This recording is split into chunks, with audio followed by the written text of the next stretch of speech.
So this is Andrew with James River Yakking. I have my kayak here in front of my shed again today, and what I'm going to be doing is I'm going to install a cutting board right here, but I want to still be able to function opening and closing this. So I'm going to start with, I'm going to use a piece of cutting board 3/8 thick. I found this cutting board at Sam's Club. I think it runs around $8. I'm also going to bolt it down with some plastic hardware.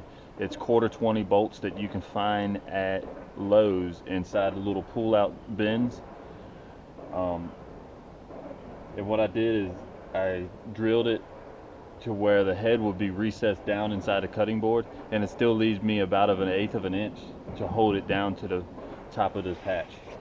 So I'm going to show y'all how I did this. So this is my cutting board from last year. For y'all's purpose, I'm not going to use this as a template. I'm actually going to show y'all how I came up with this design. So we're going to go back outside, and I'm going to show y'all how to make a template of your own off your any kayak. I think it'll work for. You might have to change a little bit of it in order to make it work in your scenario, but for mine, I'm going to show y'all how to do it. So I'm going to start off with a piece of printer paper that should lay over, and what I'm trying to do is I want to cover up the inside line. So what I'm going to do is I'm just going to get a rough idea, make sure it's big enough to cover that line, and I've got some double-sided tape here. I'm just going to put a little piece in the middle just to hold it down.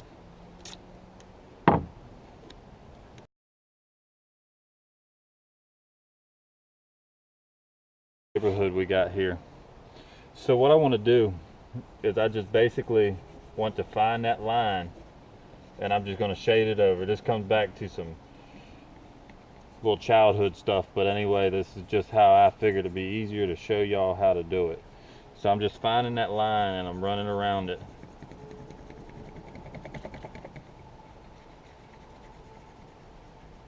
Now remember, you got the turnbuckle here which opens and closes. So we're going to keep this tight and run that line right on around. And with this line on this side, it fell right on the edge of the paper. So y'all see that the outline is going to be that shape right there. That's how we're going to make the cutting board. So I'm going to cut this out, and I'll be right back with you. Alright, so I just got done cutting out this little template. So that's basically what it's going to look like. But you see how this comes up? If you put a cutting board through this area, it'll hit, so you cannot turn this or raise it up all the way. So what I'm going to do is I'm going to find something with a little arch, and I'm going to just round these corners off just as about the same arch as this is. So I'm going to do that, and I'll get right back with you. So I just marked out these corners, so I'm going to cut this out, and I'll be right back.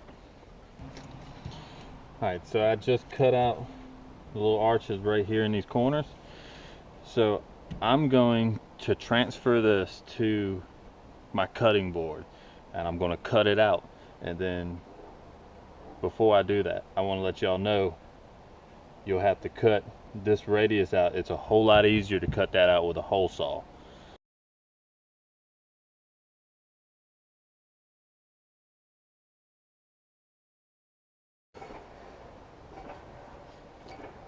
Alright, so I just got done cutting this out.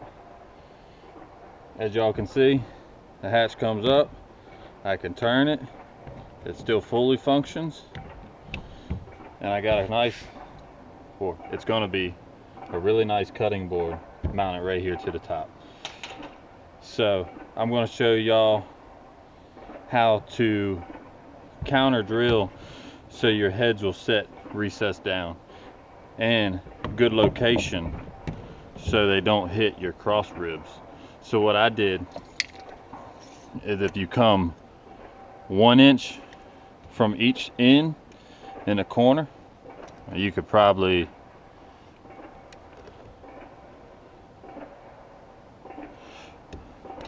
let's do 1 1/4 each way. 1 1/4 should put us a little bit farther in to where we're not setting out on that edge. So what we'll do is we'll put 1 on each corner, 1 1/4, and then I'm just gonna put an X from center of each one of them. So connect the two and put one right in the middle. Like I said, I believe we can do 1 1/4. So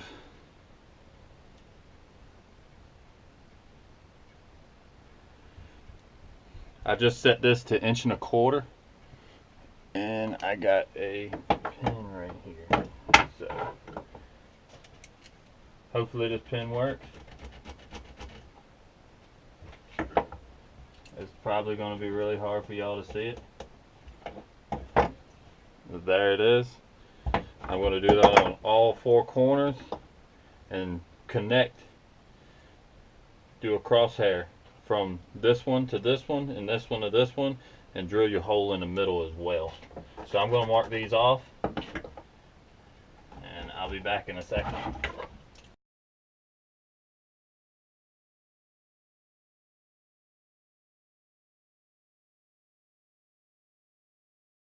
So what I did is, this is the hardware I used last year. Let me clean it off real quick. This is basically what it is. It's a 1/4 plastic bolt. And of course I got the plastic nuts as well. You don't have to do that. You could run 1/4 stainless nuts on here if you want to spend the extra money. They're like 63 cents a pack, so they're not really expensive. And if y'all don't have any of these, I suggest you getting them. These are what's called forstner bits. They're going to maintain everything really, really tight. You could probably just, if you can find these countersunk, they might work a little better. Or just drill your 1/4 hole and leave it stick up a little bit. It's not going to hurt your knife. So that's totally up to you.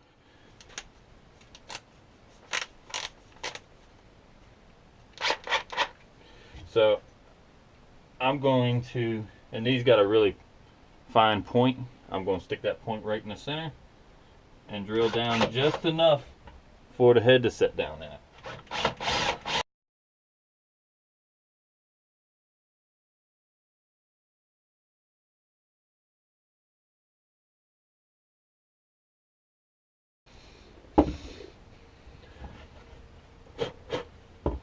Like I said, if you drill a little bit extra, it's not going to hurt you. But this is basically what we're looking for. We want enough to where the head sets down in. And the reason you did the big bit first is you maintain a center hole. So now I can swap out to my 1/4 inch bit and go the rest of the way through.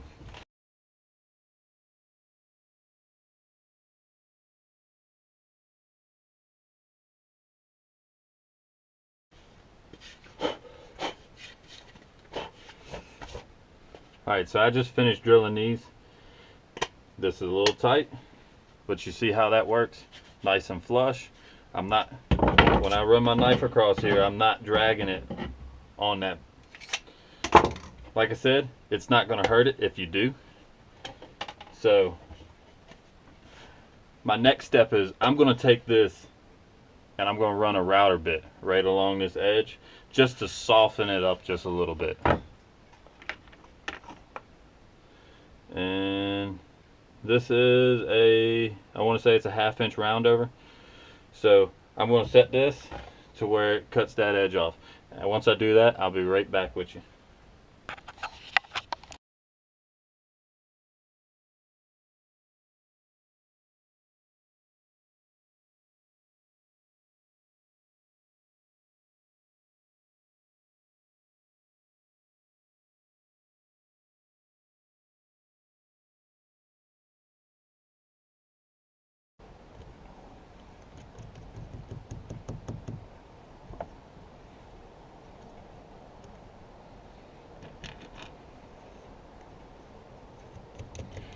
And when you buy these screws, you might want to get a few extra.